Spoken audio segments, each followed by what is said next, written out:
Good morning, good evening, or good whatever time it is where you are.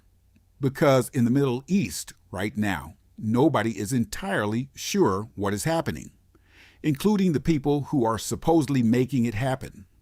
Let us begin with the headline, which is Donald Trump says the U.S. and Iran could reach a very good deal.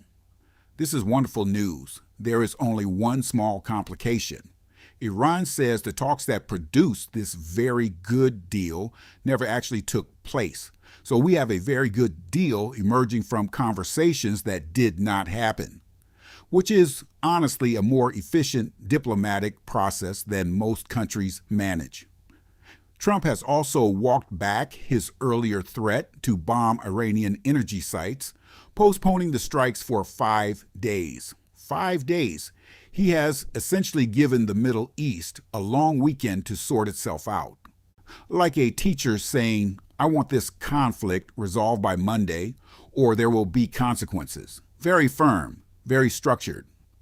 Israeli Prime Minister Benjamin Netanyahu has weighed in helpfully, saying that reaching agreement with Iran will allow the U.S.-Israeli operation to, and this is a direct quote, realize the goals of the war. He said this after a phone call with Trump. Nobody has specified what the goals of the war are, which does give the whole arrangement a certain creative flexibility. Meanwhile, Iran's parliament speaker, Mohammad Bagher Ghalibaf, has gone on record calling all of this fake news, accusing unnamed parties of using the mere rumor of peace talks to manipulate the oil markets. And here's the thing, he is not entirely wrong. The markets did surge, oil prices did drop. All of this happened because someone posted something on the internet. Global finance is now essentially governed by vibes. While the diplomats argue about whether diplomacy is occurring, the actual hostilities have continued as scheduled. Smoke was seen rising over Beirut. Iranians reported strikes in Tehran.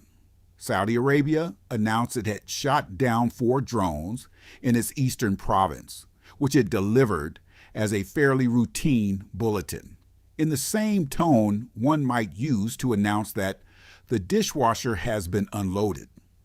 Over in the United Kingdom, Chancellor Rachel Reeves will stand up in Parliament on Tuesday to announce an anti-profiteering framework. This is the government's way of telling energy companies not to use a Middle East war as an excuse to charge people £17 for a bag of pasta. Say, it will be announced with great seriousness. The energy companies will nod. Events will then proceed as they were already proceeding. Prime Minister Keir Starmer has also appeared before the Liaison Committee, where he warned against what he called false comfort, that the war will have a quick and early end. This is a politician telling the public, in official parliamentary language, to stop hoping so loudly. It is bracing. It is honest. It is exactly the kind of thing that plays well in committee rooms and nowhere else on earth. So to summarize where we are, there may or may not be peace talks. There is definitely a 5-day ceasefire extension that is not technically a ceasefire.